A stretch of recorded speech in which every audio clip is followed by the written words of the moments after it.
If you ever get the chance to travel, don't visit the twin provinces of Applesauce-Lorraine, which lie somewhere between France and Baja California. Not that the scenery isn't breathtaking, it is. In fact, too breathtaking. For the borders of Applesauce-Lorraine are ringed with row upon row of Limburger lilies. Actually, this is a blessing in disguise. For in days of yore, warlike nations intent upon invasion were repeatedly repelled by this natural barrier. As time went by, nobody had enough fortitude or enough sinus trouble to get by the Limburger lilies. Progress came to a halt, and that is why today Applesauce-Lorraine exists as it did back in the 16th century. But one thing changed. Yesterday, good King Wenceslaus sat on the throne. He did until his half-brother Francois Villain paid a visit. Happy birthday, half-brother. I have a gift for you. It is not my birthday. I give it to you anyway. And he did. Applesauce-Lorraine had a new ruler, a greedy ruler who emptied the treasury and proceeded to live in a manner to which he was unaccustomed. There were the rat races in the sewers of Paris. 6,000 francs on Jean Valjean. The slave markets at Tangiers. Give me a dozen to go.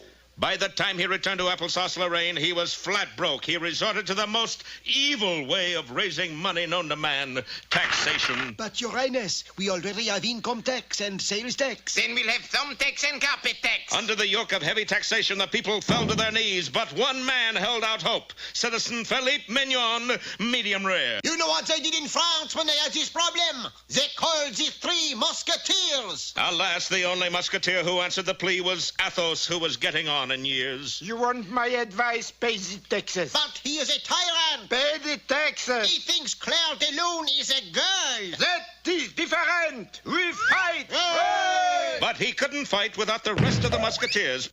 Porthos and Aramis. And as everyone knows, when musketeers retire, they go to live in Colorado. A ticket to Colorado, monsieur. Sorry, I only have one ticket left. Where to? Frostbite Falls, Minnesota. It was close enough, so Athos was on his way. But let us get there before him, for Frostbite Falls, as if you didn't know, is the home of Rocket J. Squirrel and Bullwinkle the Moose. Almost lunchtime, Bullwinkle. How about a barbecue in the backyard? Good idea. I'm in the mood to shish a few kebabs. And when it came to shish kebab, Bullwinkle was a master. With one hand, he blithely tossed onions, tomatoes, and kebabs of meat into the air. Then with the skewer, he parried and thrust like an expert swordsman, deftly impaling each piece in its proper place. Toupee! All this did not go unnoticed, for at that very moment, Athos arrived in Frostbite Falls. Sacre bleu, there is only one person who can handle a sword like that. The old musketeer's eyes weren't what they used to be. Aramis, Aramis, long time no see. What did you call him, mister? Aramis, you are Aramis, aren't you? Yes, I are a moose. You must have mistaken us for someone else. Porthos, you have not changed a bit. A trifle smaller, perhaps. Before our friends could gather their wits, And the kebabs, which I dropped. Athos explained his mission. But we're not. I will not take no for an answer. Well, it looks as if we're off on another hair-raising adventure.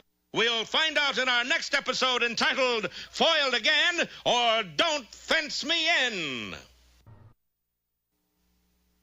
There is no joy in Applesauce-Lorraine, for in our preceding chapter, the wicked Francois Villain lowered the people's morale by raising their taxes. We cannot go on like this. Something must be done. Something was done. They sent for the 3 Musketeers. You are the 3 Musketeers? I am 1/3. My name is Athos. Athos agreed to help, but not without his comrades, Porthos and Aramis, who years before had retired to a rest home in Colorado. However, through a slight mix-up, Athos found himself in Frostbite Falls, Minnesota, just in time to witness an amazing display of shish kebabbing by one Bullwinkle moose. I know you anywhere. You are Aramis, and this is Porthos. He not only mistook our boys for his comrades, he insisted that they join him in the fight against tyranny. Lawrence Tyranny? Unable to resist the challenge, they soon found themselves facing the border of Applesauce-Lorraine. Hokey smoke, something smells awful. Those are Limburger lilies, the natural flower of Applesauce-Lorraine. They don't smell very natural to me. They are an impregnable barrier. The odor keeps people from going out or getting in. Well, how did you get out? I had a pass. Unfortunately, the pass was only good for getting out, not getting in. That's when Rocky pulled out his copy of the Who's Who of Flowerdom, the Weeder's Digest. According to this, Limburger lilies stop blooming every 24 hours for exactly 10 seconds. It didn't give them much time to cross the border, but they had no choice. Waiting for the exact moment, they took a deep breath then made a mad dash. Just when the 10 seconds were up, Athos emerged, Rocky emerged, and Bullwinkle stopped to pick a four-leaf clover. Luck is with me. So was the wind. Bullwinkle was nosed out. Fortunately, Rocky was able to pull him out. 1 hour later, the three Musketeers stood outside the castle belonging to the evil Francois Villain. What are we doing here, Porthos? Francois Villain is the only one who can tell us where the king is hidden. Yeah, but suppose Francois isn't villain to tell us. That's pretty bad, Bullwinkle. It's those Limburger lilies. I'm not irresponsible for anything I see. Meanwhile, upstairs, Francois Villain was entertaining his number one spy, of all people, Citizen Philippe Mignon. So, Mignon, you say that the three Musketeers are coming here to spy on me, eh? Oui, and they are doing it. That must be them now. Very well, then we shall give them the big surprise. And a surprise it was, for when the castle drawbridge was lowered, out rushed a squad of Francois Villain's most deadly swordsmen. Great Suzette, we are set upon. En garde, mon ami. So saying, Athos whipped out his trusty sword, or in this case we should say rusty sword. As for Rocky, in his haste, the sword flew out of his hands and buried itself into a nearby tree. It looked like our boys were hopelessly outnumbered and outfought until Rocky, recalling Bullwinkle's skill with a skewer, shouted, Shish kebab! That was all it took. The mighty Moose pretended his opponents were shish kebab ingredients and quickly impaled them in their proper places. Ooh! To pay! Curses, your men have failed.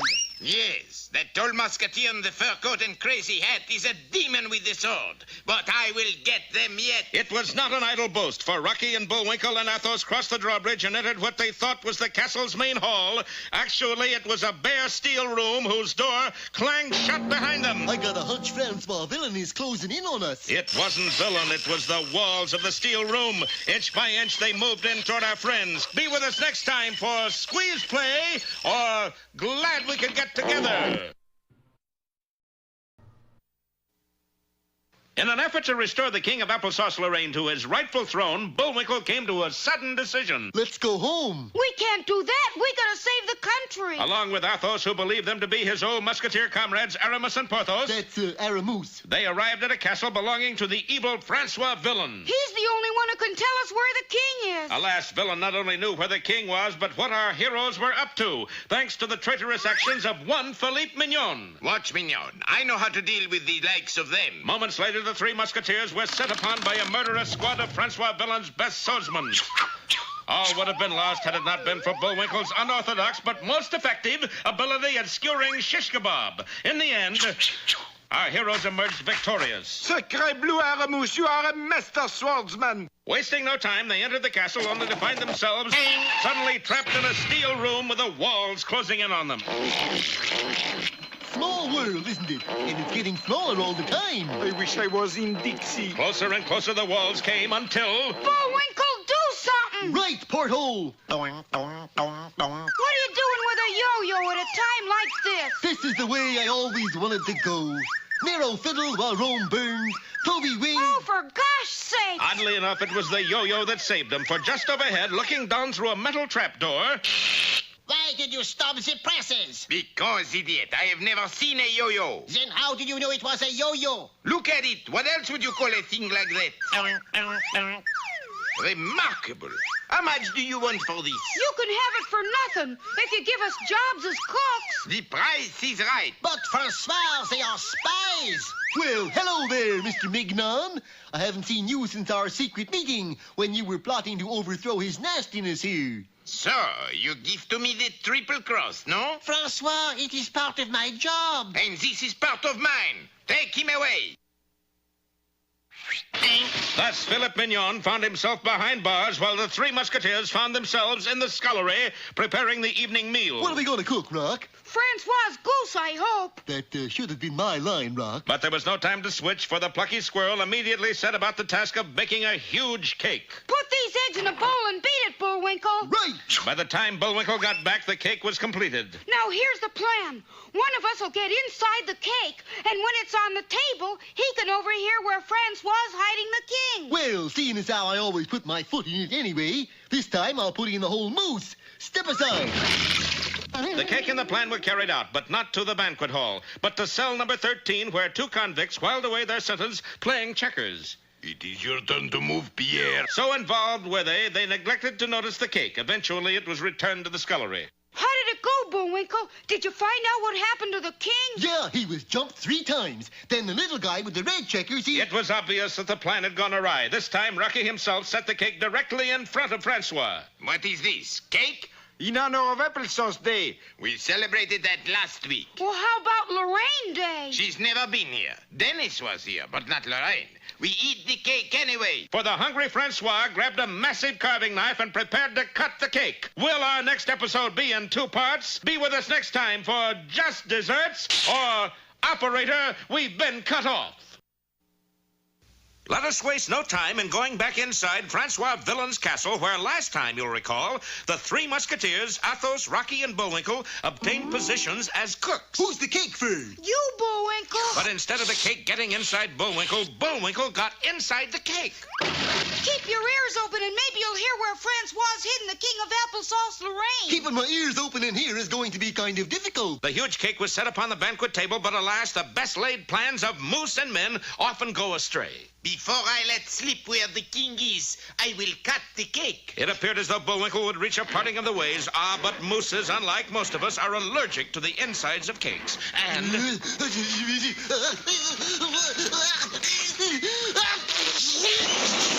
at your suit, Mr. Villain. Never mind the suit. You got whipped cream all over this diary in which I keep all my secrets. Huh? Well, here, let me clean it up for you. Moments later, in the castle basement... Open it up, Portal.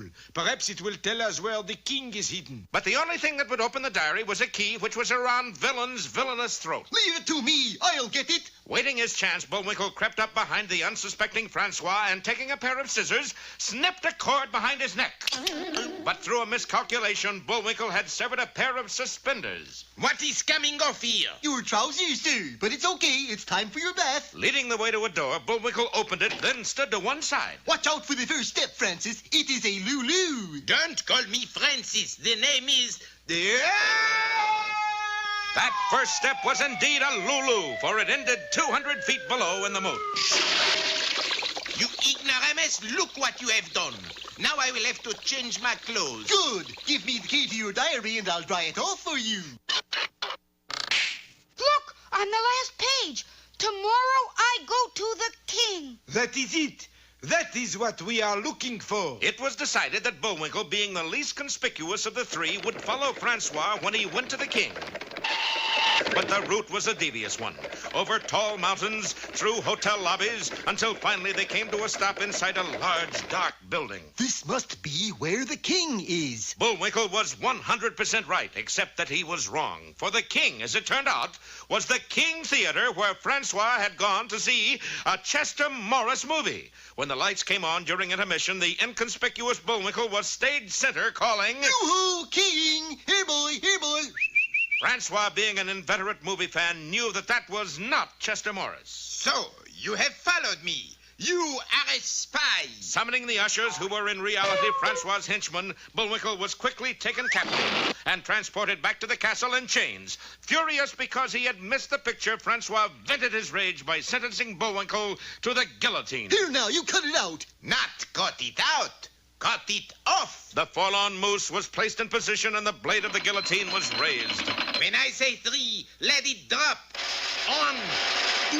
Just a second, Mr. Villain. You've got the wrong moose. I am the leader of the spy ring. It made no difference to Francois who got it in the neck so long as somebody did. Seconds later, our little squirrel found himself in Bullwinkle's place. Rocky, what's the matter with you? Have you lost your head? We'll find out next time in Severed Relations or How to Get Ahead.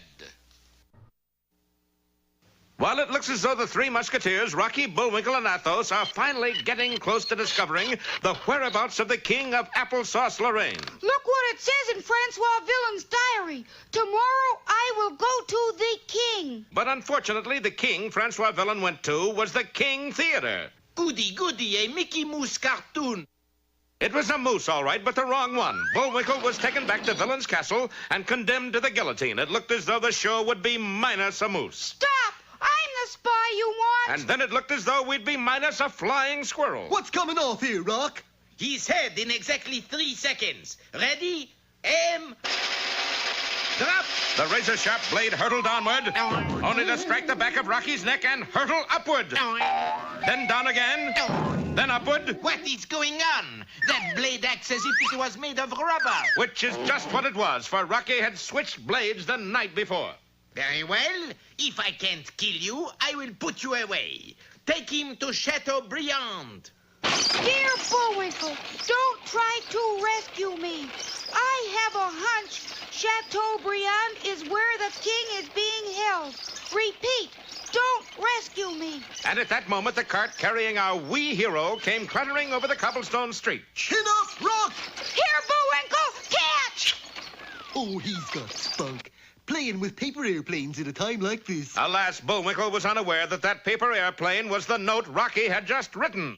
See, that gives me an idea. Rushing to the top of a high cliff, Bullwinkle hastily constructed a large version of the paper airplane. I will swoop down and pluck that plucky squirrel right off that cart. But Aramus, that paper airplane will not stay in the air. I don't see why not. I made it out of fly paper. With that, he took off and disappeared over the edge. Surprisingly enough, the plane flew. Not only that, but Athos stared in amazement when the plane, its pilot, and a passenger came soaring back to the top of the cliff. I got him, Athos. I got him. You got him, all right. You got the driver of the cart. Undismayed, Bullwinkle made a second attempt. I got him this time. You sure have. You got the horse.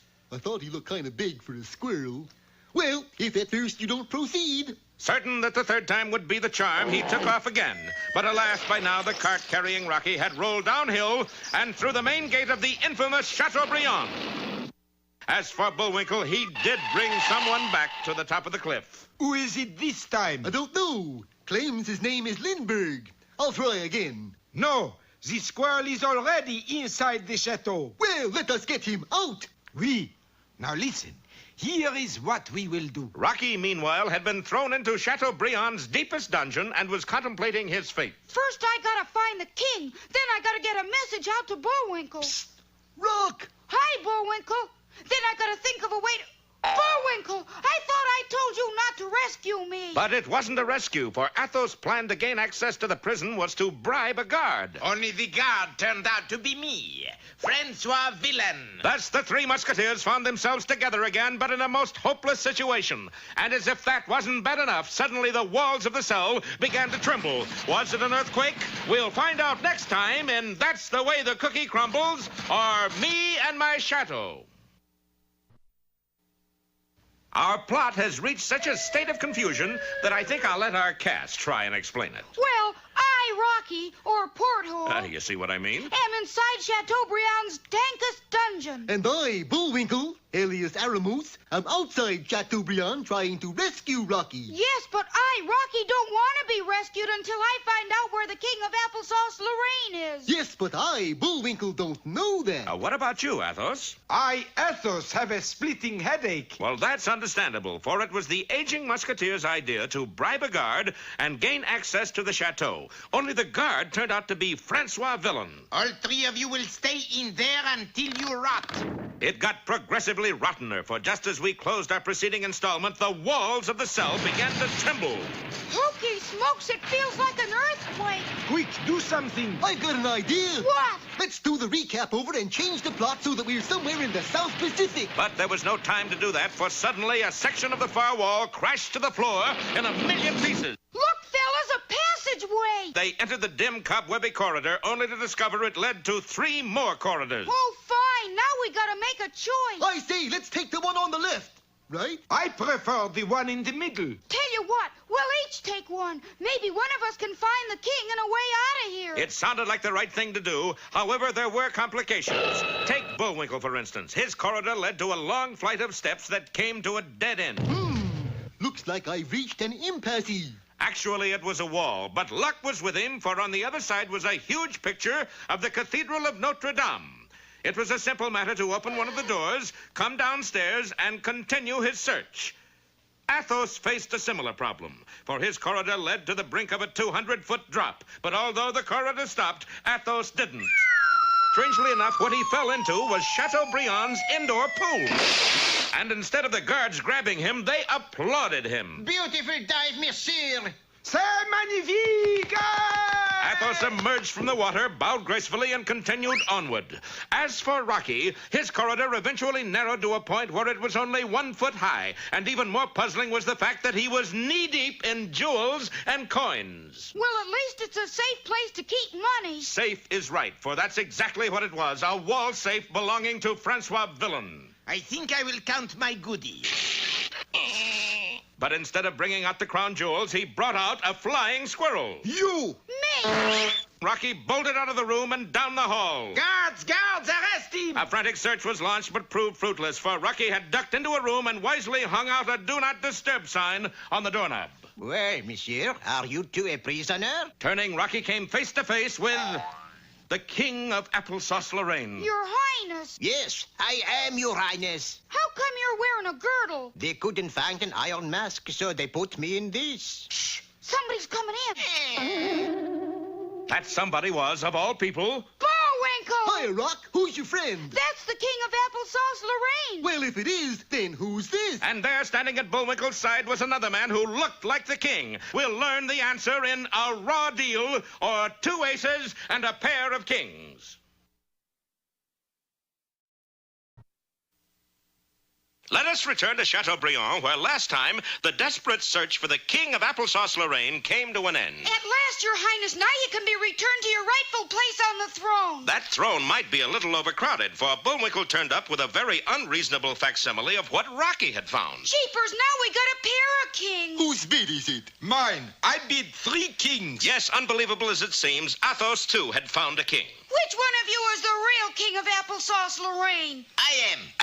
I am too. It was Rocky's quick wit and keen eye that settled the problem. You, sir, are a phony planted here by Francois Villain. I am not. I am the king. Correction, you are a professional roller skater. I am the king. Then how come you're wearing roller skates? Sure enough, the rascal had neglected to remove the tools of his trade. As for you, you're an imposter, too. I am the king. No, you're not. You're a cross-country track star. There on the back of the second pretender to the throne was the number 3. The third king had to be the real king. The next problem was how to escape. Now, at 12 o'clock noon each day, Chateaubriand had a changing of the guard. As the new shift marched in, the old shift marched out. And with them, posing as shiftless guards, went our heroes and the king. 5 miles from Chateaubriand, they came to a halt in front of the Outside Inn. We'll stop long enough to get a bite to eat. But there were a few surprises in store. I am most sorry, but we have sent all the food to the palace for the celebration. What celebration? The coronation. At 5 o'clock, Francois Villain is proclaiming himself king. And according to the egg timer on the wall, it was already 4:30. Quick, we must get to the castle.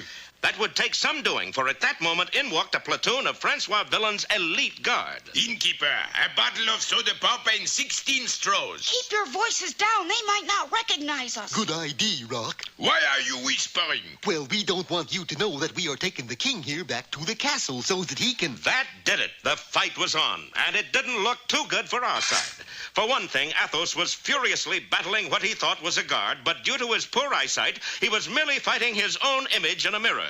I almost hate to kill you, you handsome dog. It remained for Rocky and Bullwinkle to turn the tide, and turn it they did. Alley-oop, Bullwinkle! Here you go, Rock!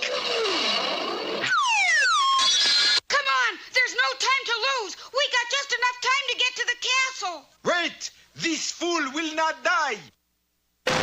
We're not quite sure how they did it, but they all arrived at the castle gate in less than a minute. It was then that Rocky noticed that while they had been running, the king had been skating. Oh, no, we got the wrong king. Meanwhile, inside the castle, the coronation ceremony was in progress. Do you, Francois Villain, take this hat with the points on it to be your lawful wedded crown? Oh, skip all this folderol and crown me. I would love to, but you must wait until I finish my speech. Athos, you run and bring back the right king while Bullwinkle and I stall the coronation as long as possible. With that, Athos took off, but as luck would have it, he passed a gum machine on which there was a large mirror. So, you have come back for more, eh? En garde! Well, it's a terrible way to end an episode, but what are you going to do? Will Francois Villain get crowned? Will Athos defeat his arch enemy? We'll find out in Rocky Draws the Line, or Who's Got My Ruler?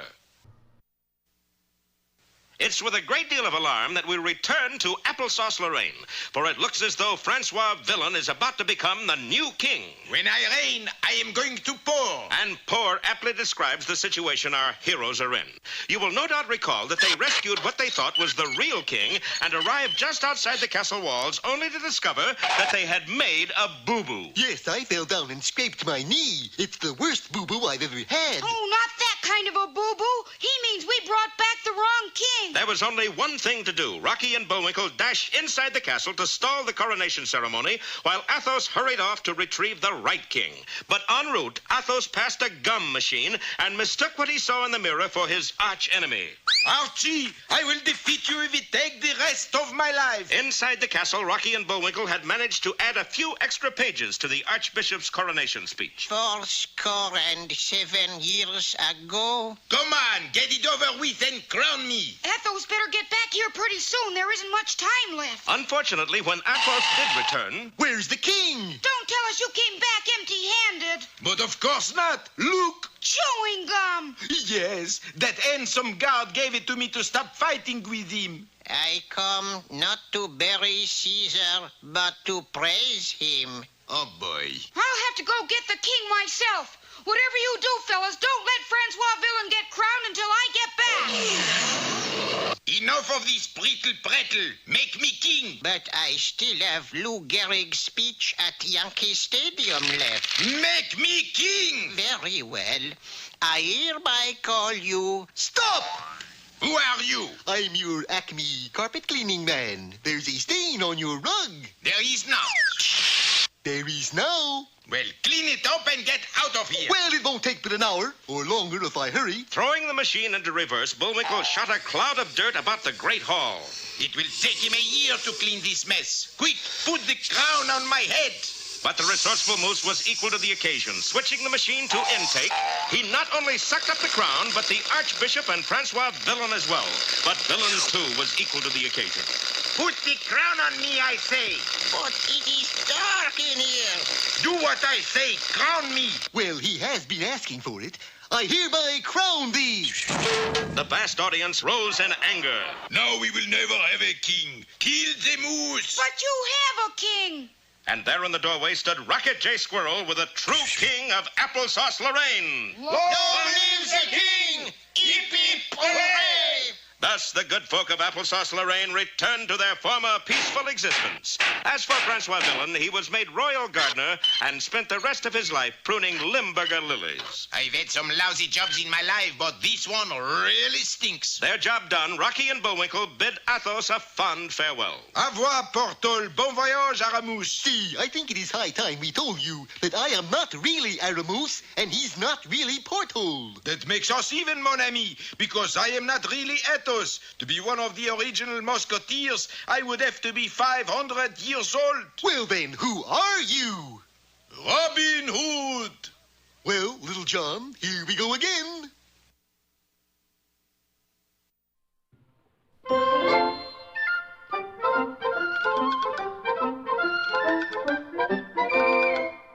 Well, I guess that about wraps up another Rocky show. Certainly hope you enjoyed it. I did. I always say...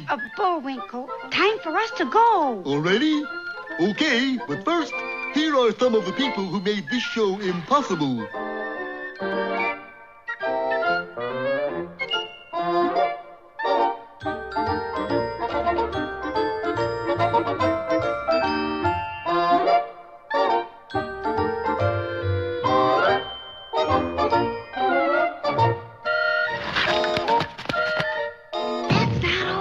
The fingers get tired.